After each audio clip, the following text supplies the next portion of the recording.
Hi, my name is Dan Byrne, and I'm here to talk to you about artificial intelligence and how it can be used for improving patient outcomes. So I do have some disclosures and conflicts of interest. I do a little consulting. I have a consulting business, Byrne Research, and I have two books. Most of this presentation will be about the artificial intelligence book, but some of it is also about when you finish that project, how you can publish that paper, which I think is an important part of what we need to move AI to in the future. So I have about 40 years of experience building and testing AI in medicine, and all of it's been within healthcare. Um, I have a specific expertise in designing and conducting and publishing pragmatic randomized controlled trials. And I'll show you, I believe that's the secret sauce for AI in healthcare. Um, My background also includes this multilingual experience in different areas that is really an important part of being successful with AI in healthcare. And I've always focused on using AI to improve patient outcomes. I've published a lot of papers, and I have rich experience in different areas of healthcare.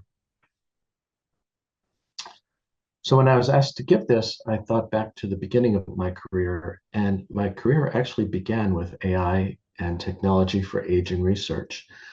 Back in 1983 at New York Medical College, my team and I created an AI tool called the Automated Physiologic Profile, and it was designed to help surgeons safely operate on elderly patients. And at the time, many surgeons were reluctant to operate on anyone older than 60 because of the high mortality rate. So this early AI tool allowed surgeons to optimize patients before surgery, and now it's fairly routine to operate on elderly patients.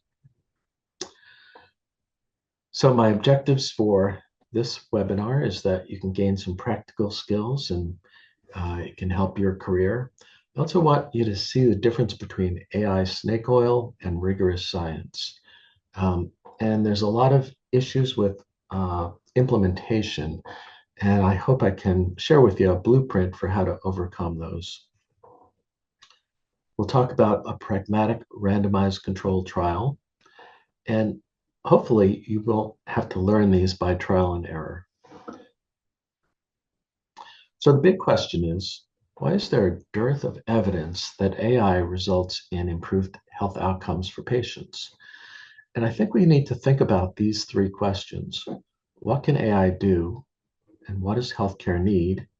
And how can the AI industry profit from it? So if you're in industry, you need to pick a project that's right in this area of the Venn diagram.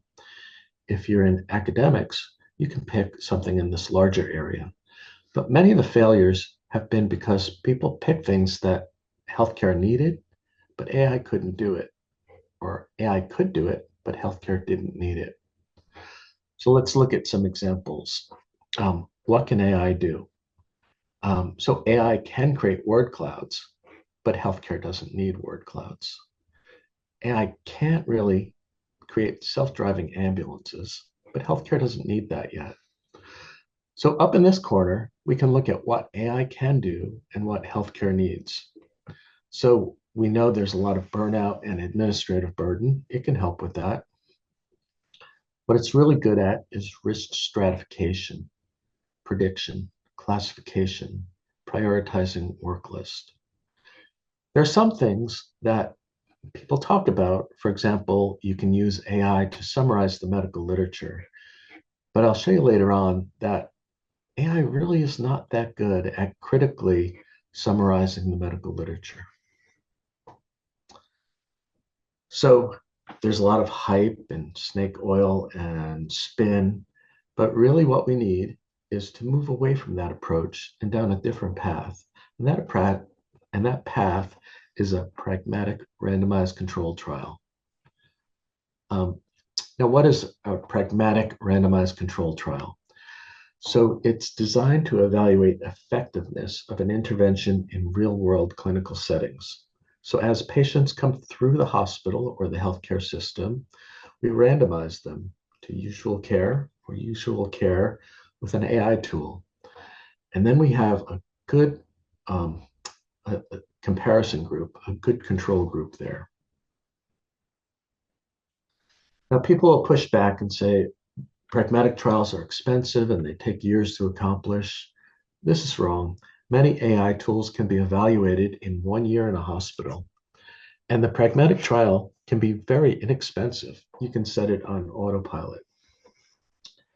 And they can be run in the background in a way that does not interfere with clinical care or hospital operations. So here's a little cartoon that I like.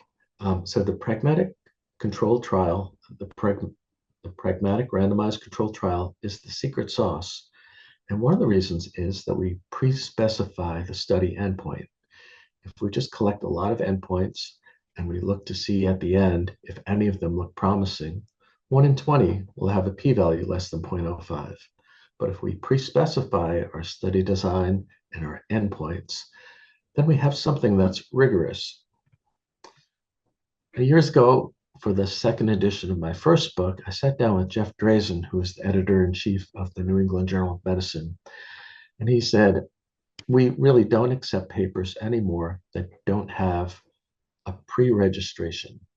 So you can go to clinicaltrials.gov and you can register your trial and you put in information about how many patients and what your primary endpoint is. And then at the end of it, you can submit your paper to a top journal like the New England Journal of Medicine, and they'll accept it because you've pre-specified the study design and the endpoints. If you don't pre-register it, they won't even consider it. And I'll show you an example. This is where we pre-registered our clot trial. So of course, it's natural at the beginning to have a preliminary question of, is our AI doing as well as a doctor? And you can compare the overall accuracy of the doctor with the AI. But we need to move beyond that. And the ultimate question is if we randomize patients to usual care or usual care plus AI, and this is an important point, we're not taking anything away from anybody. Everybody continues to get usual care. All we're doing is layering on top of usual care for this half, the AI tool. And then we can see, did the patient outcomes actually improve? And that's the end of the last mile, when you can show that your tool improved patient outcomes compared to usual care. So you've all heard of the Turing test, where you can see if it's impossible to tell whether a computer or a human is answering your question. But I think we need something more modern, and that's what I call the Byrne test. If patients are randomized to usual care or usual care plus AI, is the outcome better with adding AI? Now, I get a lot of pushback, and people will say, well, we just need to just rush and use this. We have this great tool, we need to rush and use it. And they'll tell me lots of reasons why they can't randomize. And in my book, I have a whole table of really excuses for not randomizing AI. And they're almost all wrong. And the real takeaway here is that randomization almost always speeds progress. It doesn't slow us down. We're lucky today that we're working at an incredible time. AI is at a really profound level. And for a long time, there was not a lot of progress in AI. And there were AI winters here where there wasn't a lot of progress. And if we continue this line up, it just goes up in a very steep way. What I tried to do here was graph the complexity of the problem. So for example, chess is more complex than checkers over time to show the progress we're making at solving more complex problems. So improving health outcomes is the primary goal of AI medicine. There are other things we want to do. We want to increase profits, reduce length of stay, but those can all be secondary and will follow from doing the right thing for the patients. Now, when people begin projects like this or form committees, they often want to come up with a definition of AI. And we can spend hours debating the definition of AI and say that's not AI or that is AI. But I've learned that you have to have a broad and inclusive definition of AI. So I made this little diagram here of different forms of AI. Now, many people would say that traditional statistical models like logistic regression should not be considered AI.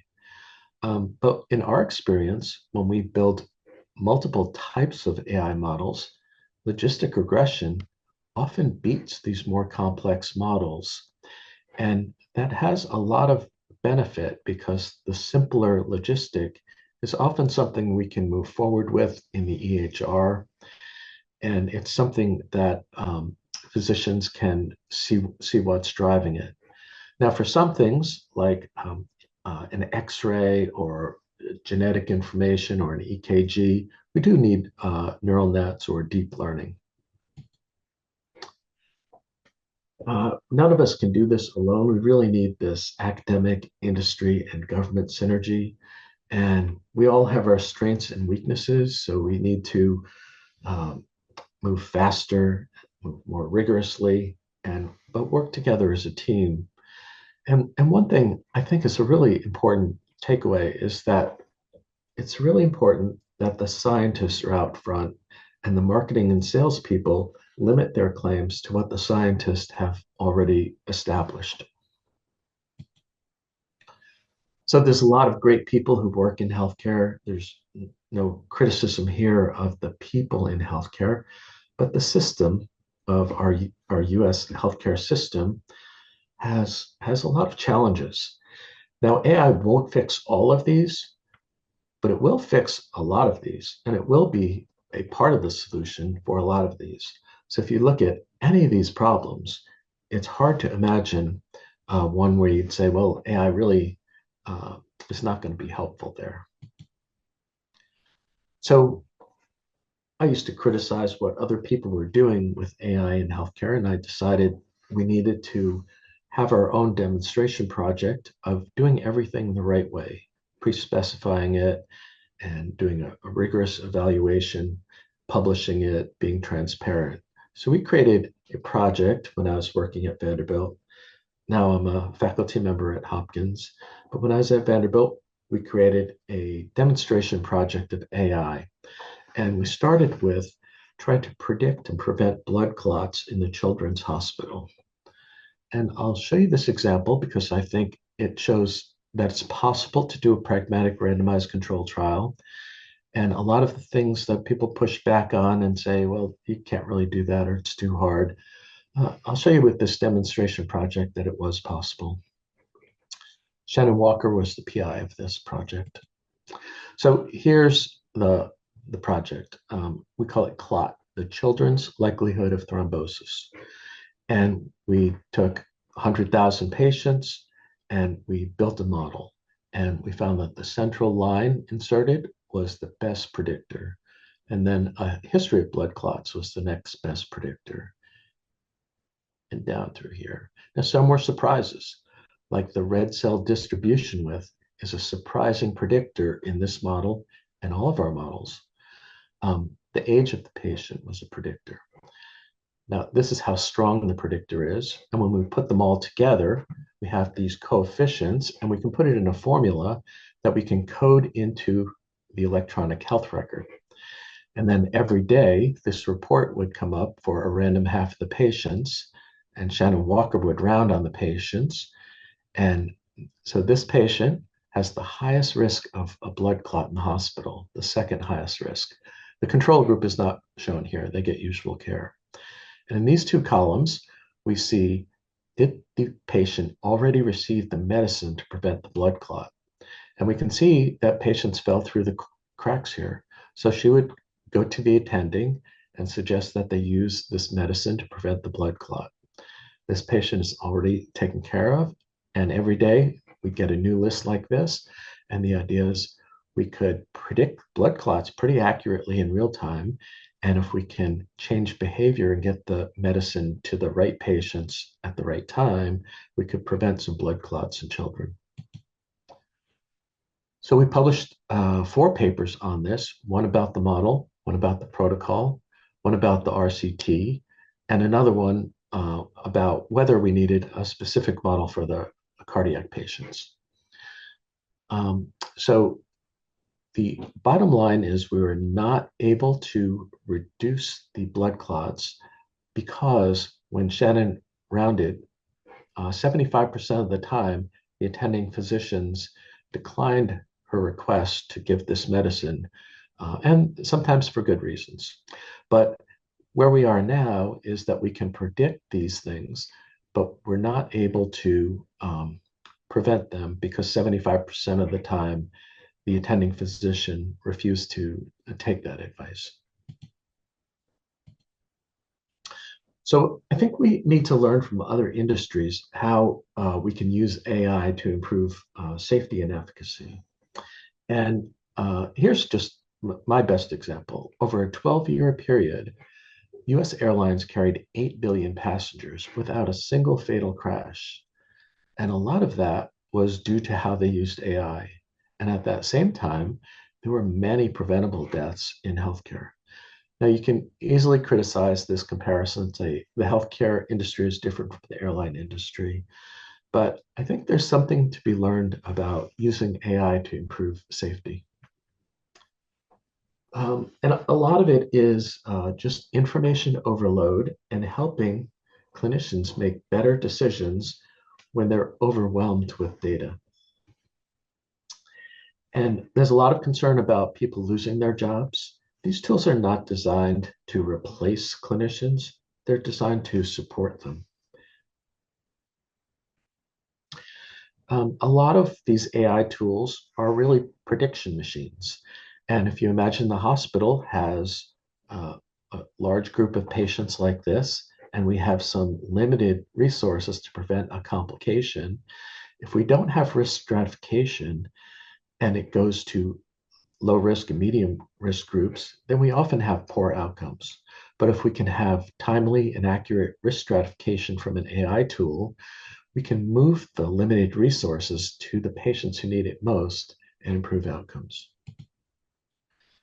I'm sure you're all frustrated with the electronic health record and the complexity. I think that AI can really help with some of that complexity and boil some things down into something useful. So, in medicine, often there's various levels of risk stratification for patients. And the value of what happens is dependent on the level of risk stratification. So, one, we could just treat everybody the same. There's no risk stratification. And that's rarely a good idea. The second level is we could just dichotomize them as high risk patients and low risk. We could give some points to various things. But the ultimate way to do risk stratification is have a probability of the outcome between 0 and 100%. And with AI, it's now possible to do this in a very inexpensive and practical way. So a lot of AI tools are evaluated based on a graph like this. And if you're not familiar with this, I'll talk you through it. It's really pretty simple. This is called a receiver operating characteristics curve, ROC, ROC, or it might be called an area under the curve, an AUC. And we plot the sensitivity here and the sensitivity here and 1 minus the specificity here. And if we have a completely worthless model, it would be on this line. And if we have a slightly better model, it would be here. And if we had a perfect model, it'd be up here. But in clinical care, we often can move from usual care to an AI model that looks like this. Now, if we have a predictor and we dichotomize it, we usually left a lot of information on the table. If we use points, we can improve that. And if we use the continuous probability, we can get it up like this. So for example, if we were trying to predict type 2 diabetes and we used the BMI, if we use the continuous BMI, we used all the information in it. We're not going to get to perfection, but we can get pretty far up here. If instead of BMI, we gave points for overweight, obese, we left information on the table and hurt our AUC here. So the AUC is the area under the curve, and this is 50% of it.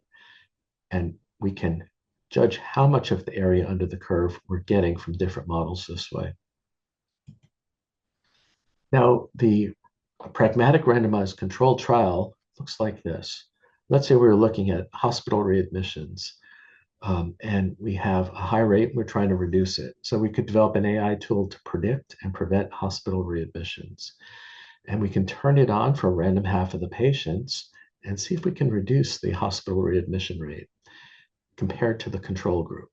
Now, some people would say, well, you could compare it to the historical control. That's usually not a good idea. You want a parallel control group. And then once you know how to fix it, you can turn it off and everybody benefits from it. Regression to the mean is the Achilles heel of AI research. This happens all around us and hardly anyone is aware of it. And hardly anyone can tell you what regression to the mean is. But it's a really simple concept, and it's important to understand so that people don't fool you or you don't fool yourself into thinking you fixed something. So if we take the blood pressure of 900 people who broke their hip, and we take the 10% with the highest blood pressure, and an hour later measure it again, and we don't do anything in the middle here, well, first of all, overall, the blood pressure of these people did not change from 1 hour to the next. But if we take the 10%, the outliers with the 10% highest, an hour later, they came back a little closer to the average, even though we didn't do anything. And that's clinically important and statistically significant. If we take the 10% with the lowest blood pressures and we don't do anything, an hour later, they'll be up a clinically important amount and statistically important amount. So if you measure something like this without a control group, it's easy for someone to claim that they fixed something. So an important part of AI is having a validation. And this is from the clot trial. We built a model to predict blood clots, and the AUC, you could see right here, was pretty good. That doesn't really matter that much. It matters if you take that model and you try it in a new set of data that the model's never seen. And you see the model holds up pretty well. It's not perfect, but it didn't fall apart. So if you have a bad model and you try it in a new data set, it will fall apart. And this needs to be shown much more often. Now, if you're not familiar with how to do some of the rigor of AI testing, you can read the 73-page tripod guidelines.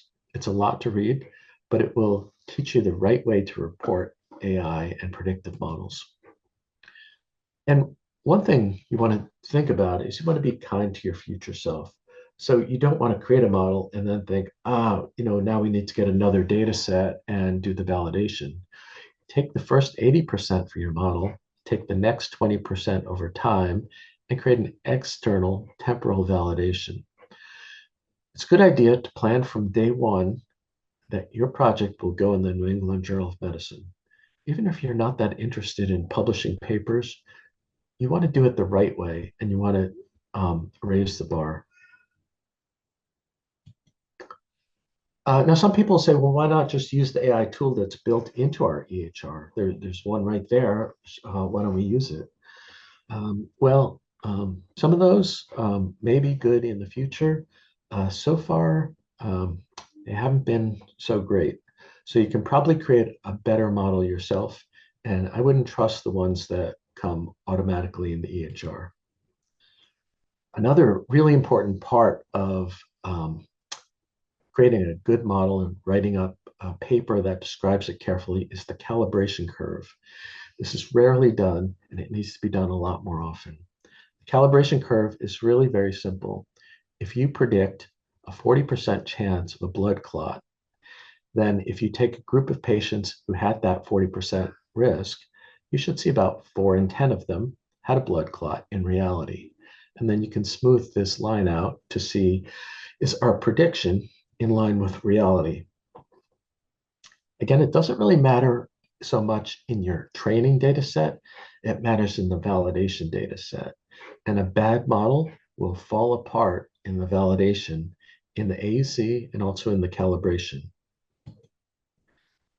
People often brag about their model and talk about overall accuracy. And I want to tell you why that's a flawed metric. So if we built a model to predict hemochromatosis, which is fairly rare, then we could have a model that predicts nobody has hemochromatosis. That's the whole model. And the model would be 99.6% accurate. And that would fool 99.6% of the population because they don't realize that overall accuracy of something rare is not a good metric. So there's a lot of talk now about deep learning and large language models. And if you think about linear regression, it's just taking some inputs and having a weight, and you combine them and you have an output. Neural network is just taking some inputs, weighting them, and having a hidden layer where you combine them and then have an output. And deep learning is just an extension where you have many, many hidden layers. And then each hidden layer can capture a different concept. In an X-ray, it might capture a curve. It might capture density. In others, it might capture viscosity. In others, another layer might capture some other concept. And now it's possible with large data sets and powerful computers to have these huge deep learning models that can do incredible things. CART is classification and regression tree. Now, these are not good tools for creating a model, but it's a nice way to display a model and talk about it. So for our clot model, you see we started with 111,000 children, and the rate of blood clot was only about 0.7%. But the best predictor was a central line inserted. And if that was inserted, the risk went up to 6.7% versus 0.4% without it. Now, if they also had a thrombosis history, the rate of blood clot went up to 42%. So CART allows people to see how this model works that you've created. Vaporware is a way to display how software could work in the future. And it can be helpful in grants and just presentations to show people where you're heading. So in the EHR of the future, you could imagine it looks like this, where this patient is currently diagnosed with certain things. There are certain things that they're not currently diagnosed with, but there's a high probability that they have it and it's just undiagnosed. There's also, you can build predictive models of in the future, we have things to worry about with this patient. We have things we don't have to worry about. So this is how we can take that complex EHR and present it in one screen. That's a useful way to incorporate AI. And some people will say, we don't need your AI tool. We've been doing this a long time. I can tell you who's going to be readmitted to the hospital. I don't need a computer to tell me that. So they did a study and they asked various groups to predict whether a patient would be readmitted to the hospital. And the predictive model looks like this. It's not perfect, but it looks like this. And the various groups really did not do much better than flipping a coin. So Daniel Kahneman won the Nobel Prize for proving that people are often very confident in their prediction, just not very accurate. And interestingly, this year, 5 people won Nobel Prizes for AI. I believe this is the best way to test AI in healthcare. It's called an adaptive platform trial. And the idea here is that the first thing we try is probably not going to work. We need to move nimbly to add a new arm and drop an arm. So in our clot model, we saw that 75% of the time, the physicians did not accept the advice. Well, after a few months, what we should have done is had an adaptive platform trial that nimbly moved to a new arm where there was some escalation, and we could have tested that. So adaptive platform trials allow you to drop and add arms in a nimble way. AI tools can be used to reduce waste. There have been studies where they used AI tools to show you could order that, but it's probably most likely to be normal. And it can also be used to do things like this. So if a patient doesn't have diabetes and their hemoglobin A1C is not being tested, it's easy to build a little simple model that says this patient has a high probability of type 2 diabetes. Click here if you'd like to order the test. And you can also test this as a randomized controlled trial and see if this is safe and effective. Now, in the hospital, a lot of these AI tools can be used to predict and prevent complications. And again, that cartoon of the complexity of the EHR could be compressed to a single screen like this, where for a given patient, we can see the probability of various complications on admission and right now. And these models can run each day, and you can see the model can change quite a bit for some things and not so much for others. It's important to understand the difference between signal and noise. So if we take a small view of something, we might declare that the patient falls in the hospital are decreasing. But if we look at the signal, we'd say they're actually getting worse. These AI tools can be used to help people change behavior. So if we look at daily modifiable behaviors, long-term behaviors, and non-modifiable behaviors, we could look at what the person does right now and look to see what their risk of various outcomes is, and then propose if they exercised a little more, how that might change their behavior. During COVID, we built actually three models. This one was who should be tested.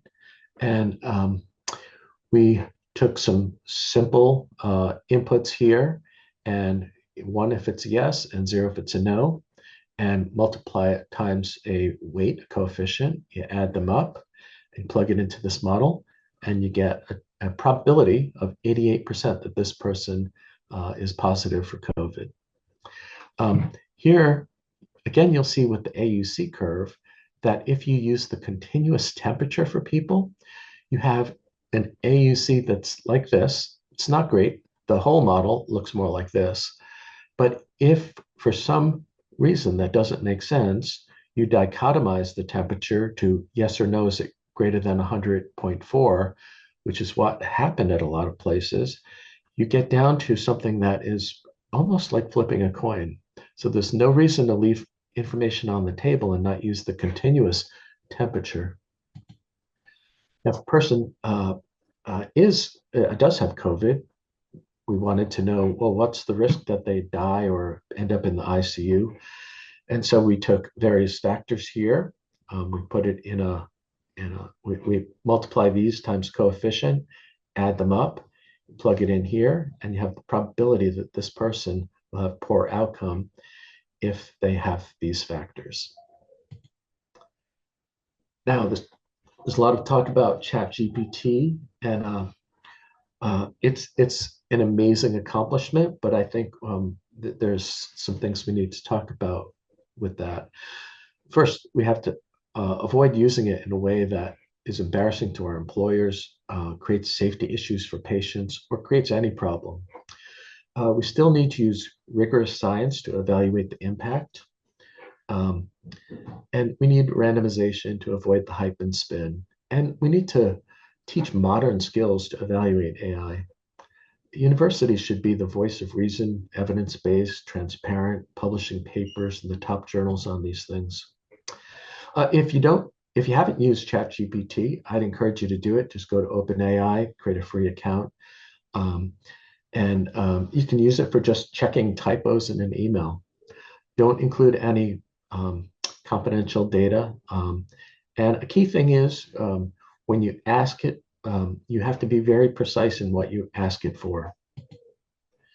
So My evaluation is kind of bimodal. I'm impressed with how powerful it is, but I'm also concerned that it will just fabricate medical studies that didn't happen, medical references that were never published, and sound very persuasive.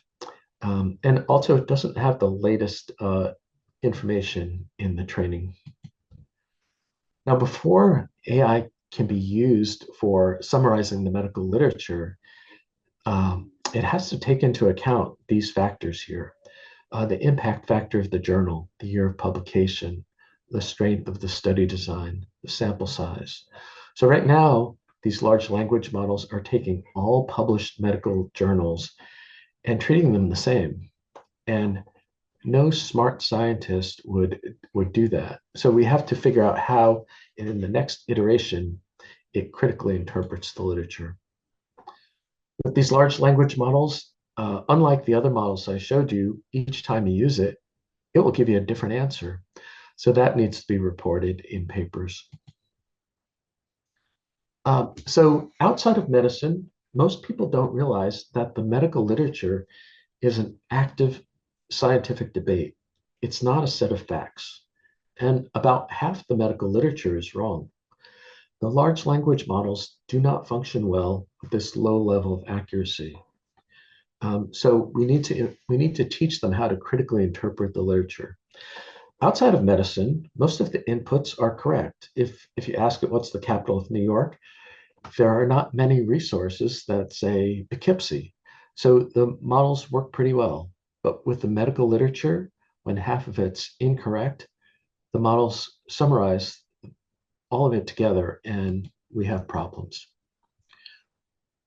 You can use large language models like ChatGPT and the others for a lot of things, and they can be very useful. Drafting pre-authorization letters, proofing and editing emails, summarizing documents, creating a summary of the patient visit. You do have to supervise all of these and edit the final version. Um, Instructions for patients, finding ICD and CPT codes.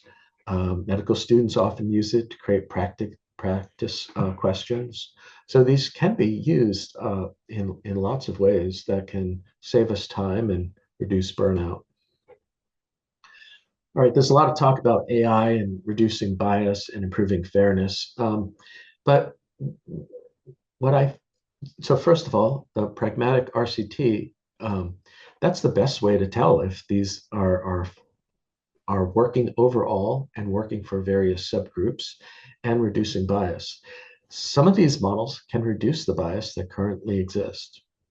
Um, Another way to evaluate these is sometimes leaders in a healthcare system will have to make a decision, yes or no, do we spend $1 million on this new AI tool? And I think that's the wrong question. It should be no or yes for a random half of our patients for the first year, and then we'll see if these claims from the sales group turn out to be true. So I see what a lot of people do with AI in healthcare, and with our CLOT project, we tried to do things as a demonstration. So an external validation of the model, pragmatic patient-level randomization of the impact. We pre-specify the primary endpoint, study design. We registered it with clinical trials. It's transparent reporting of the model in the appendix. It's not a black box.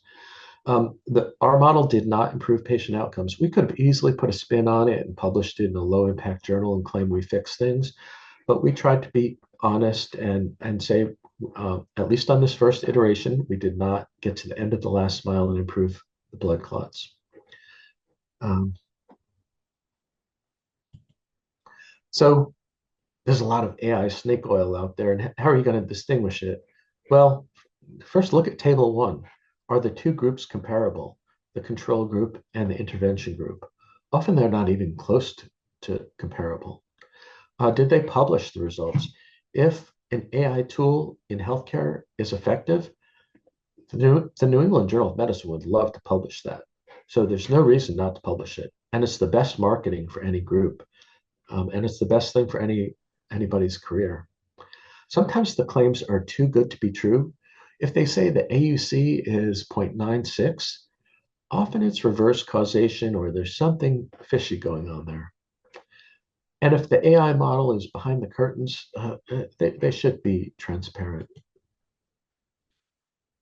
Um, Physicians cannot choose to use AI on some patients, and the others are the control group. That's confounding by indication. The FDA would never allow a drug company to use that as evidence. It's just completely invalid. So I view a lot of this work as last mile work. Um, and we've made progress down pretty far down the last mile. But at the end of the last mile, we have a paper in the New England Journal of Medicine that says we improved patient outcomes in a pragmatic RCT. And then it's better to go partway down the right path than further down the wrong path. So when I was thinking about this, if you have an AI tool and you're a healthcare system, you really have four choices. And you could say, first, let's not use AI. But you may be surprised, but hospitals have been sued for not using available AI tools. Second option is to say, all right, Monday we're going to use AI on everybody. Well, you haven't tested safety. You don't know if it's worth it. All right, number three, let's test it on the surgical patients and compare them to the medical patients. Well, those patients are not comparable, and that doesn't give you really anything. So the fourth option, I believe, is the most ethical. Let's randomize all of the patients coming into the hospital to usual care or usual care plus AI and use rigorous science to assess if it is safe and improves patient outcomes. So if you're picking a problem, I think it's important to pick problems that are important to the hospital leaders. And in Hospital Compare, all hospitals are compared on a number of metrics. And if your hospital is not doing so well in some of these metrics, those are probably good AI projects to focus on. Now, if you look at the medical literature, it's full of models that are never used. And when we built predictive models of hospital readmissions, we found that one model worked just fine across the whole adult hospital. And there are specific models for each area of the hospital, each department. But that was really driven because people wanted to publish papers and not because we needed those models. You can just have an indicator for that part of the hospital. So there are over 100 papers published of AI tools to predict hospital readmissions. And I haven't seen evidence that a single one improved patient outcomes. So that's where we need to move to next. Now, sometimes people will push back and say, well, your model's not perfect. The AUC is not perfect. The calibration curve is not perfect. The data is not complete. The question is not whether the AI tool is perfect. The question is whether the slightly imperfect AI predictive model can improve patient outcomes compared to usual care. It doesn't matter if the risk displayed is 94% or 92%, as long as those high-risk patients receive the needed intervention. And at that upper tail, there's often inadequate data to make it more precise. So if you're waiting for perfection, it's never going to happen.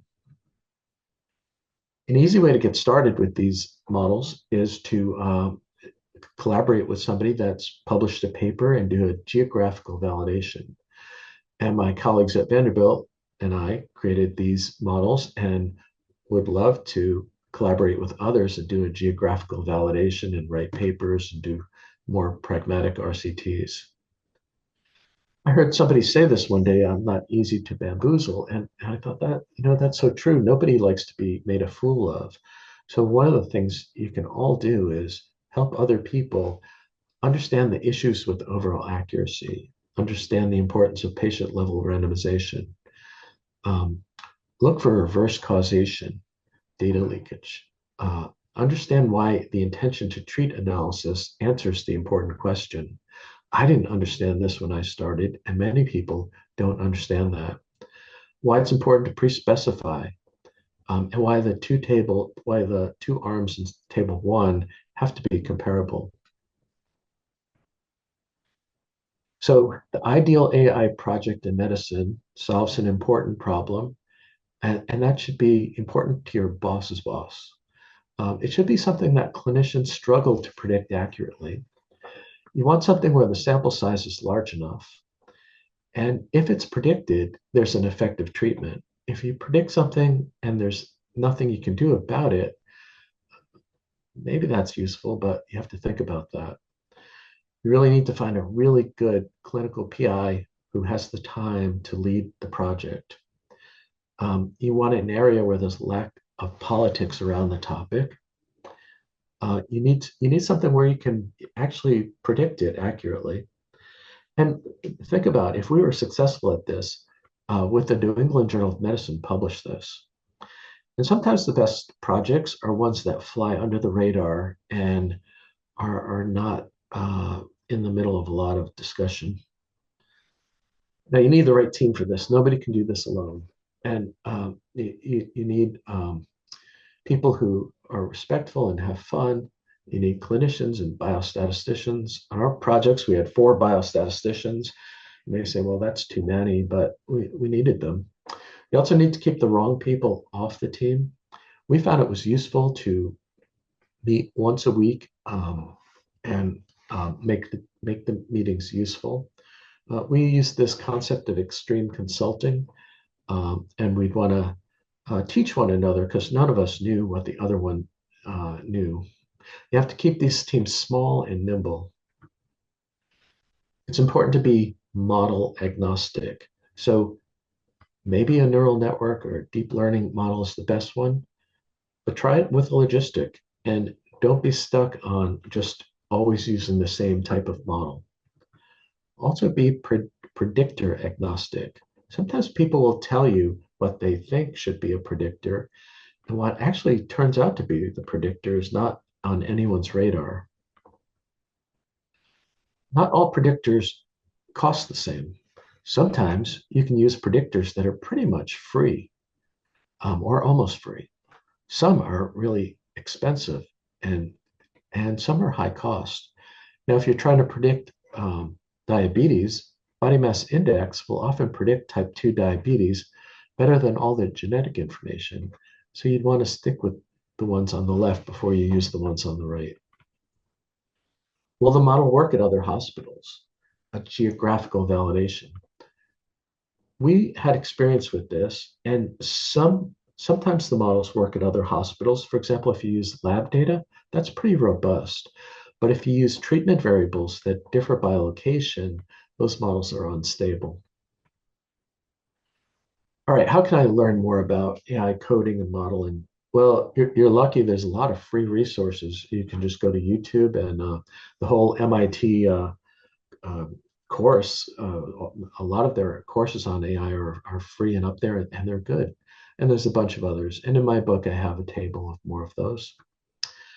I also have some additional teaching here at Johns Hopkins. I'm doing a workshop in the lifelong learning. It's a 1 day in person.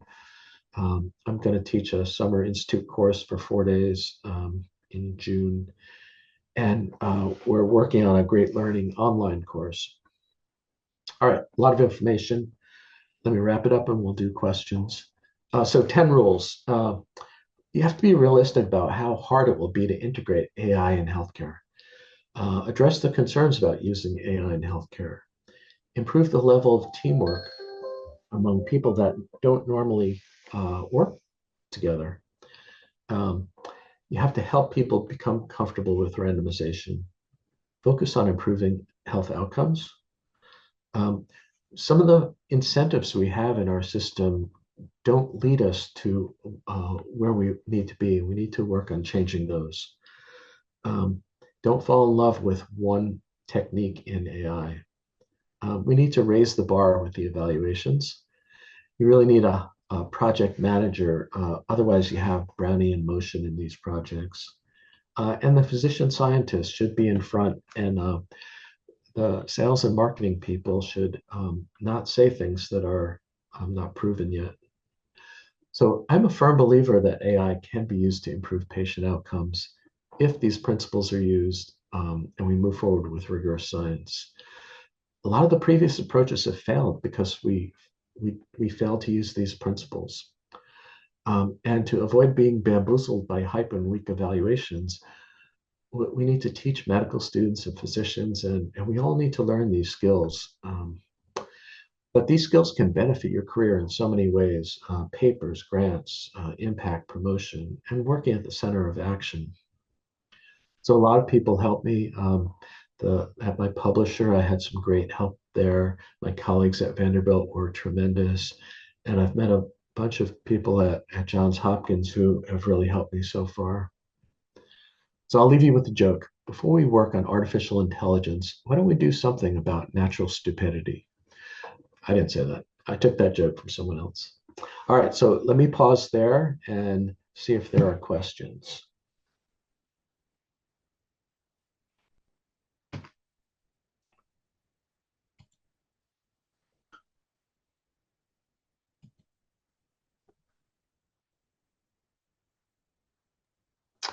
So I do a little consulting. You can feel free to reach out to me and email me. I'd be glad to help with that. I am a part-time faculty member at Johns Hopkins. Are you developing a model and your proof of concept show 80% accuracy? What is the next reasonable milestone for to validate the model? Yeah, so we'd use 80% of the data to build a model, and then we'd set that in stone, and then we would try to see how did the model hold up in the validation data set. What strategies would you recommend to develop a collaborative team for someone beginning to do a clinical research at AI in healthcare? Yeah, so you want to have a good clinical PI to start with. We found that people who were in a fellowship, a clinical fellowship, had 2 years, and they needed to have a mentor who supported that if they were enthusiastic. But first, you have to have a physician who's the leader. You can't impose these projects on physicians. We had 4 biostatisticians, and that was important. It's important to have ethicists. And it's important to have people that have a lot of experience. And then you need some people that are right out of graduate school who have other skills. Um, how would your models be tweaked to include the role of caregiver, paid or unpaid family cares in all of this? Just some quick insights from you. Maybe the role of risk stratification. Yeah, so a lot of the models we created for readmissions, we called them Model 101. And then you could develop Model 102 and see, does a caregiver help out there? Another interesting thing related to that is the goal of all these is to prove the model is wrong. So if we predict somebody is likely to be readmitted, the goal of the team is to prove that we were wrong. So if we say this patient has a 92% chance of being readmitted in 30 days, the goal of that team is to make sure that person is not readmitted and they prove that we were wrong. But the AUC, the RCT should show us um, that it was effective. Are you familiar with the use of voice with AI to predict dementia or cognitive health? I am not, but I imagine that AI could be used to predict AD and dementia. I just uh, I just don't know that much about that area, but I imagine it's an area worth studying. Could you please provide your email contact information? Sure. So my email is just my name, Daniel.Byrne, Byrne, at jhu.edu. And I'm easy to find. You can Google me. And oh, and uh, I went over some of that pretty quickly, but I think if you look at my book, there'll be more information in there. And if you are interested in publishing your paper, my first book can be useful there. Um, how do you develop an EMR tool that turns on and off for randomization? For example, is there a reasonable an easy one in the literature. RIT responded that they do not know how to do that. Um, I can get you in touch with the people at Vanderbilt who did that, and we had some pushback on that too. But it's fairly easy to display the AI for one patient and not the other. Your concept of it. Oh, and regarding the randomization, John Wanderer is a physician at Vanderbilt, and he would be the person to talk to about the randomization. If you got a blank check to do further work in this, what is your dream project? Oh, what a great question. Who's that? Anonymous. That's a great question. One of the most exciting AI tools that we developed was we developed a way to predict which patients are likely to die unexpectedly in the hospital. So obviously, when patients come into the hospital, some are dying, and that's what's supposed to happen. But there are some people who come in for a knee replacement and they die of something unrelated to it. So they're unexpected deaths. Now, every hospital is very concerned because they're ranked on their ODE, their observed to expected mortality rate. And if you can predict the unexpected deaths, you can move them to the ICU, send the rapid response team to prevent it rather than reacting to it. And so we found we were able to predict unexpected deaths pretty accurately. And one of the surprising predictors was, again, the red cell distribution width. So you can take the lab data and other easily available data, and you can predict unexpected deaths. And then we also looked to see what lab data changed from admission to their unexpected death. That was the best predictor. And it was if their red cell distribution width increased during their stay. That was a great predictor of unexpected deaths. We don't fully understand it, but we believe it had to do with increasing the viscosity of the blood. And then with low flow, it led to blood clots. Um,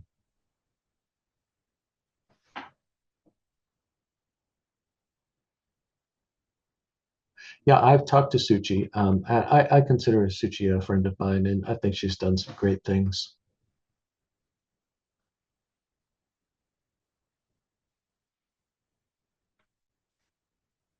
All right. Any other questions?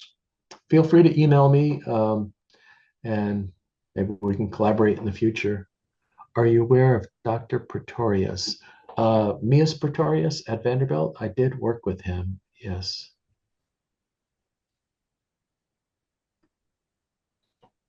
And Daniel, I think there's just one more question. Your concept of adaptive pragmatic RCT is a great way to continuously validate and deploy AI models, very similar to the continuous learning cycles in the learning health systems concept. Is there any such system in practice? Yeah. So that again is a great question. And at Vanderbilt, we did create a learning healthcare system. And the idea was that for many years, universities would do uh, small little randomized controlled trials of a drug or something. And we realized there was a need to support these constant questions that were coming up. So, as part of our CTSA, we created a learning healthcare system, and it was enormously helpful. And we learned some really important things. We randomized and found out that uh, lactated ringers was safer than normal saline. And we published a bunch of landmark papers on pragmatic randomized controlled trials. All right, I don't want to go over. I think we're at the top of the hour. We are. Thank you so much for doing this today. Sure. And thank you for coming.